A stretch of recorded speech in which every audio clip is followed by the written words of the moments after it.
Hello everyone, it's Silvia from Tarot. Welcome to my channel and welcome to another rehoming video. So today we're going to have a look at all of the decks that are going to find a new home.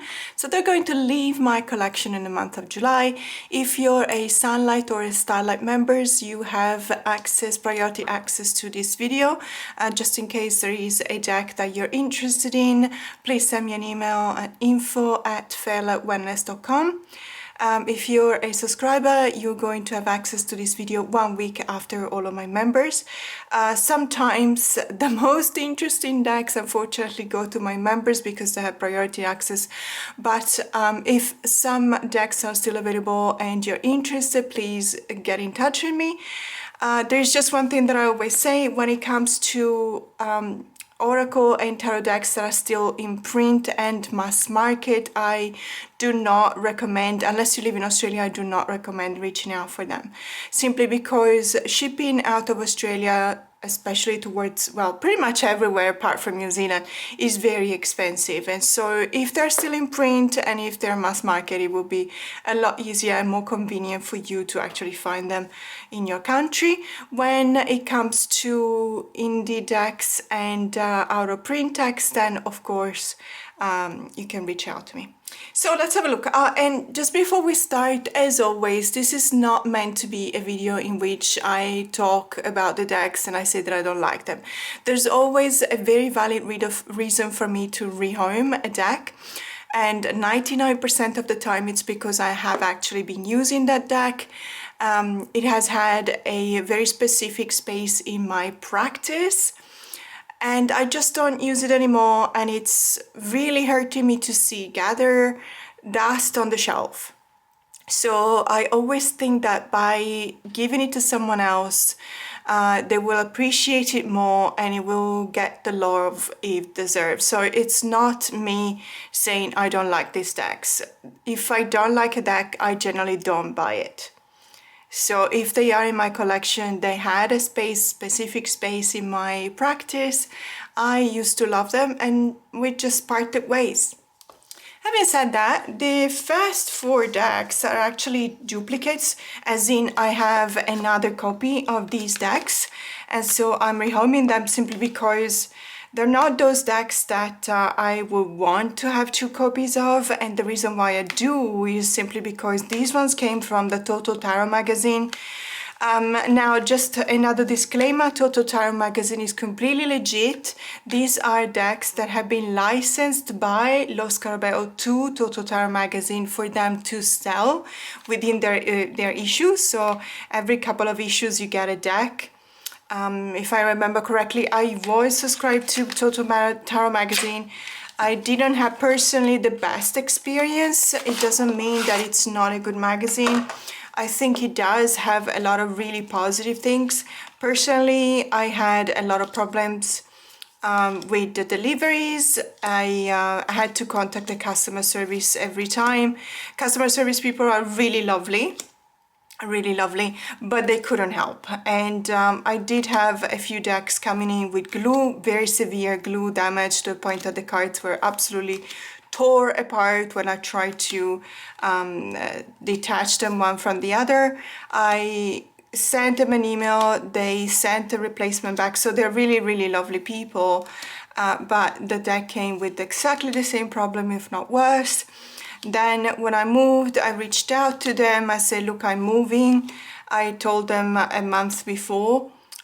They didn't acknowledge my email. I sent them several emails after that. I never received any updated issues after that. So I had to stop the subscription simply because I wasn't getting the issues, and I even paid for 2 of them, but I did not receive them. It wasn't their fault. I think that they cut back on the personnel. They probably had some budget cuts. I have no idea. I do know that they are very active in the UK. They are somewhat active in Australia. But these are the decks that I have, let's say, already bought a copy out of the let's say Los Scarabeo, the normal ones. So this is the Universal Celtic Tarot, and it's actually really beautiful. I really love the colors. So as you can see, it is slightly different. It doesn't come with a little white book. The quality of the cards is not the same of the Lo Scarabeo decks when you buy them, let's say the ones that come from Lo Scarabeo itself and not the Toto Tarot magazine. But it's nothing bad, it's just slightly thinner. But it feels like, you know, it may take a few beatings, it may take someone that used to read all the time. So it's not one of those decks that you're actually scared to use because it gets damaged. Absolutely not. So that's one of them. I have 4.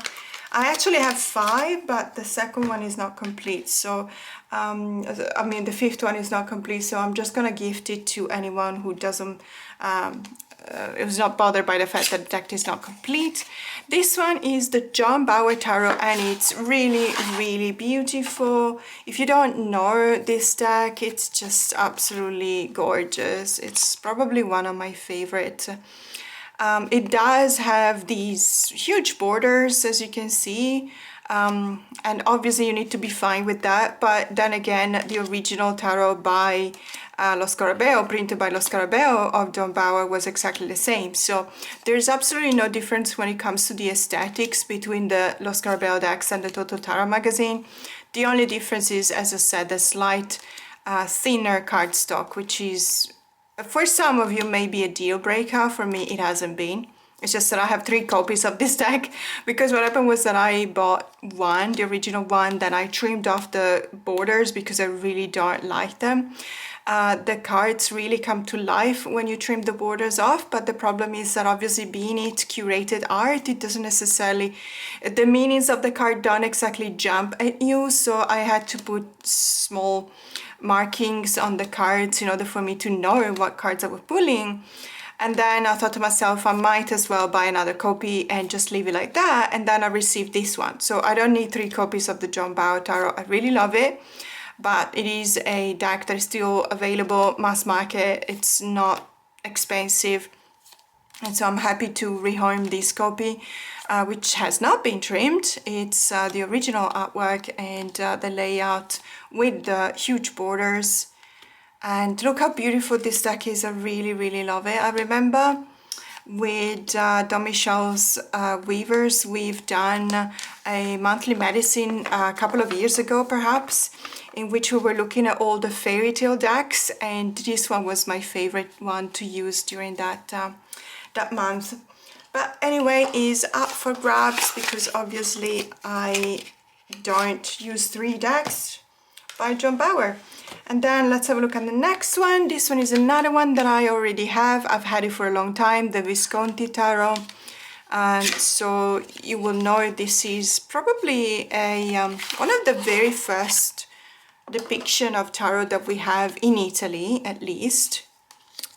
And Visconti, so Visconti was a family of landowners and very famous. They were lords, basically, based in Italy, and they, well, you can tell from the art style. Obviously, we're looking at something pre-Baroque. Obviously, it is very beautiful. I remember actually studying this art style. I remember that I was supposed to even reproduce a portrait of Mother Mary with baby Jesus. It came out terrible, even though we were given all the instruments necessary to do a decent job, or at least a half decent job. But I could not pull that off at all. It was terrible. I was even embarrassed, and I can tell you, when you're a kid, you don't necessarily care too much that something you've been painting looks terrible. I mean, we're not artists, we're not told that we are artists, at least we were not told that we were artists back when I was a kid. As a matter of fact, it was quite the opposite. We were told that we were terrible at everything we were doing. But I actually was terrible. that painting, I don't even know where it ended up, but I know that I found it after so many years when my auntie passed away.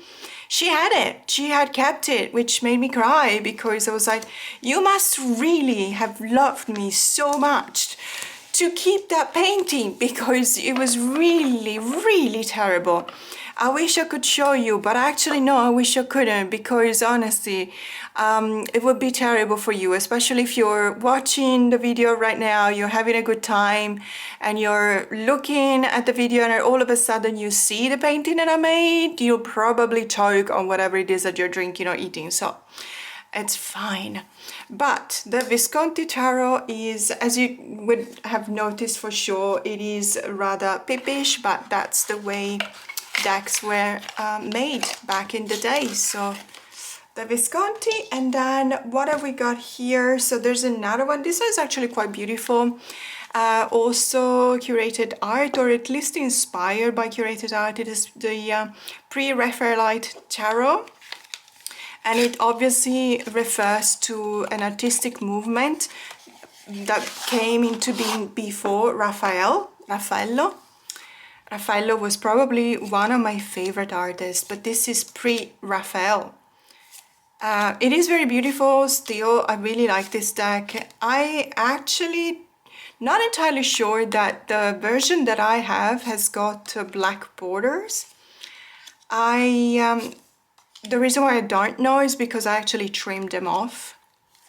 So the borders could be, originally they could have been white, I'm not entirely sure. We got Ophelia here with death, of course. It is a very beautiful deck, there's no two ways around that. Obviously it's very subjective. If you don't like this type of art, you might not like this deck. I personally like it in small doses, but it's fine. It reads really well. It's a very clear RWS clone. Even if you're a beginner, you will not have any problems in reading this deck, because it literally is a clone of the RWS, and you do find all of the symbols that you would expect to find. It is beautiful. It's nothing special though. That's something that, you know, I do have it, so I'm not concerned about rehoming this one. But at the same time, I don't necessarily use it that often, because I don't really think it's a great deck, or it's bringing an amazing insight into the cards. That's all I'm saying. It's beautiful though. So obviously if you like this type of art, you will like this deck. So this is the Pre-Raphaelite Tarot. And let's move on. So now there's going to be something, we might as well talk about the elephant in the room. You will know by now that every time that I do a rehoming video, there's always one deck that everyone feels conflicted about. I have made peace with the fact that I do change my taste in decks every now and then. Probably more often than others, but less often than others. So there is no, I would love for there to be no judgment, because I have very valid reasons, as I said at the beginning of this video, when I rehome a deck. It just means that it's not resonating with me anymore for whatever reason, and I just want someone else to work with it. So let's just get to that, because I know that this is going to be one of those decks that people will go, why are you doing this? Try with this, try with that. And I always appreciate those comments, because sometimes I actually do change my mind. When, for example, some of you suggest a pairing. It is the Way Home Tarot by Barbara Whitner and Autumn Whitehurst. I don't have the guidebook. I believe that there was a guidebook or a book even that came with this deck, or rather it did not come with the deck. You could purchase the guidebook aside. I did not purchase it aside. There's a couple of reasons why I ended up not using this deck. I am glad to see that the Devil is the first card that comes, because if you watch my channel for any length of time, you will know that I have a thing for eyes. Not that I have a good thing for eyes. Eyes kind of, they make me feel uncomfortable in tarot decks and oracle decks and any kind of painting. When there's, I don't know, when they don't look normal, when they look larger than usual, when there's a lot of white to the eyes, and I don't want to go too much into details, because I know that I'm not the only one. So when there's a deck that has a depiction of the eyes in a that makes me feel uncomfortable, I tend not to pick that deck up because it makes me feel uncomfortable. I kind of immediately go to that card in my mind, and when I pull it, I feel very uncomfortable. This is not one of the worst ones, I have to say. One of the worst ones is probably the devil card in the El Goliath tarot, because the eyes on that goat, I just it makes me feel uncomfortable. There's others. There's, for example, I think the cursed auguries, but then again, when it comes to the cursed auguries, I kind of use the deck because of that. And I kind of use it when I feel like I want to be shaken, when I want to feel uncomfortable, because I use it for very specific work. And so that is one of the reasons why I'm actually keeping the cursed auguries, and I actually like it. But this deck, and please understand, this deck is beautiful. The major arcanas are nothing short of really stunning. Look at the star card, it's so beautiful. But at the same time, I just feel like I have been working with this deck. I have done my, my turn around the sun. I have done what I needed to do with this deck. We've had some really great memories. We spent enough time together. One other thing that I don't necessarily, I'm not in love with when it comes to this deck is the court cards, because there is this type of almost stenciling kind of work where you have a silhouette of a human being, of what looks like a person, and then you will see, an image that was underneath that silhouette, almost as if it were a stenciling job. I don't particularly like this one, not because I don't like the idea, but it's just the court cards that are like that. The rest of the deck is like this, as you can see. And so it does create a little bit of discrepancy when it comes to recognizing the artwork, and I don't find it very cohesive. However, there are some cards that are absolutely gorgeous in this deck, like for example the Nine of Wands, which is these lanterns. And I've actually was really lucky, because I went to Taiwan many years ago and I was lucky enough to go to a lantern festival, and we did that with my husband. It was a very touching, very moving experience. You normally write on the paper, they're made out of paper, obviously. You write messages on the paper and then you release them in the sky. It was very moving. This universe card is absolutely gorgeous, but then again, it reminds me a lot of the Lumina Tarot. And that's another reason why I am okay with rehoming this deck, is because I have the Lumina Tarot. And it feels like whenever I want to reach for this kind of energy, I don't reach for this deck, I reach for the Lumina Tarot, which does feel to me like it's very similar. As a matter of fact, I remember doing a video in which I'm actually comparing the Lumina to this one, to the Way Home, and to the Wild Unknown by King Krantz. That looked very similar as well in a way, or perhaps it was in between the Lumina and the Way Home Tarot. But in any case, this is the elephant in the room for my July rehoming video. And as I said, I do have my reasons. I may change my mind, but this card is always kind of putting me off. So in any case, it's going to someone who will love it, I'm sure. I don't have anyone reaching out for it yet, but it will go to someone. So when we look at the other, this is not a huge video because I did a huge rehoming in June. But let me tell you, the next deck, I just cannot understand this deck, is the Doors on Some Lipith, A New Dimension of Card Reading by Ana Cortez. It has been illustrated by CJ Freeman. The reason why I'm showing you the book is because I don't have the box anymore. However, it will come in this really beautiful bag. And it's this one here. So I'm just going to show you the cards first, and then we're going to talk about this deck. So as you see, I don't know if you can tell because there is gold foil, which is very nice actually, but these are more similar to plain cards, like poker card deck. And you also have obviously the suit in here in gold foiling, which is very nice. I do like and appreciate the artwork. It's very beautiful. It's a bit daunting. It's a bit haunting and daunting, not just daunting. I wouldn't go as far as to say that it's a dark deck, because I don't necessarily get darker vibes, although there are some cards that are a bit unsettling, like this one, the Guardian, for example, and perhaps others as well. I don't necessarily know why I got this deck, because I honestly tried and make sense of it. I was watching walkthrough videos of this deck and hearing people talking about this new divination system that is linked to a deck of cards like this.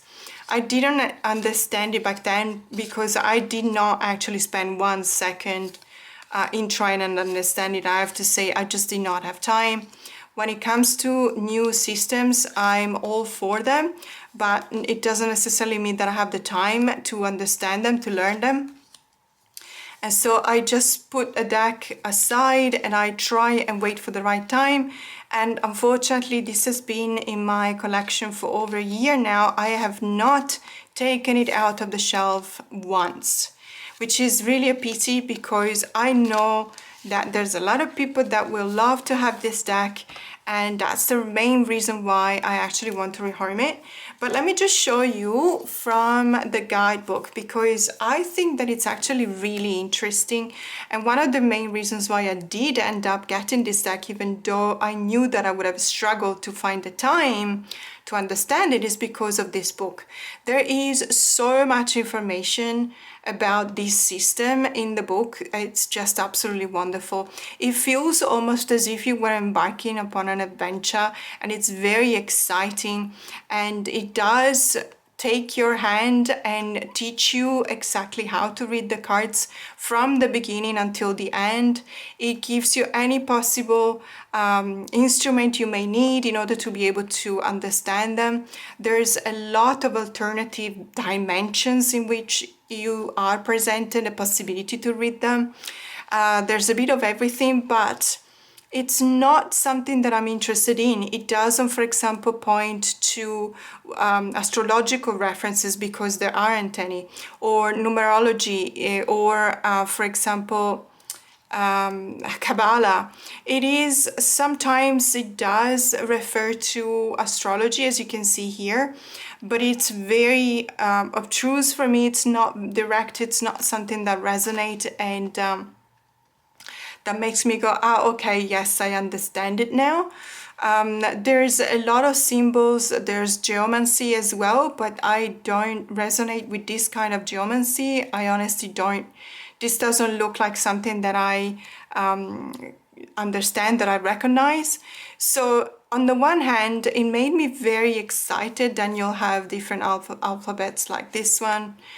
It made me very excited, because I'm all for a new system, as I said, and if I had more time, I would probably keep it, and I will reserve a couple of months perhaps to go through the guidebook and do a lot of studying of this deck, and perhaps find a Facebook group. Sometimes there are Facebook groups that actually talk about decks in specific, and you can be a part of the group, and then you can have really nice conversations with others that went through the studying of the deck before you, and that may be helpful, because they may tell you what to focus on, etc. I don't have that kind of time. I don't think I ever will. As a matter of fact, I have even less time than I did a year ago now with the memberships. And so it is a pity that this deck is absolutely not even looked at. And I just want it to be loved, because I really believe that there's a massive effort by the creators that goes behind creating something like this. All this knowledge, it's just unbelievable. And it's not like it's an RWS, so it's not like it's stuff that people already know, or there's hundreds of books for reference. No, it's something that is very new, and so this work is so admirable. I really have the utmost respect for the creators. It's just that I don't have time to understand this deck, and I feel bad about it. So it's going to someone who will have time. And then last but not least, there is an Oracle deck that I just repurchased because I felt really terrible that I actually trimmed this deck. So this is the Buddha Wisdom Shakti Power by Laura Santi. I love this deck. It's an US Games, yes, it's a US Games. It comes with a guidebook as well, so it's actually easier, let's say, to understand it. But I was in my, how do you call it, my trimming era, and so I felt like every single deck that had borders needed to be trimmed, and so that's what I ended up doing. And even though I still feel like it's actually better when it's trimmed, I actually like the cards a bit more now that they're untrimmed because the art style comes up, and I am an appreciator of this art style. I have a few tankas. So a tanka is a traditional Tibetan painting on a cloth, and generally speaking with a either low or a high percentage of silk in it. And it comes on a scroll, and then you hang it on the wall and it unscrolls, and it's absolutely beautiful. I have bought a few in Ladakh, which is called also Little Tibet, because that's where Tibetan refugees found their home when fleeing from Tibet. And so I absolutely love this. I really found that I wasn't actually using it that much when I trimmed it because I didn't do a good job. So obviously I need to be disclose that this one doesn't really shuffle very well. So I don't know how to show you, but just believe me on my word, it's not a good job, not a good trimming job. It was probably at the beginning. I wasn't very practical when using my guillotine trimmer, and I just, it is what it is. It's not a good trim job, but I repurchased it. It does come with really huge borders, which was the main reason why I trimmed it to begin with. But I think I'm gonna make peace with the borders and keep it like that. But in any case, so this is the last deck that I'm going to rehome in this month of July. As always, don't hesitate. If you have any questions, just reach out to me to my email. Happy to answer anything. But for now, have a great day.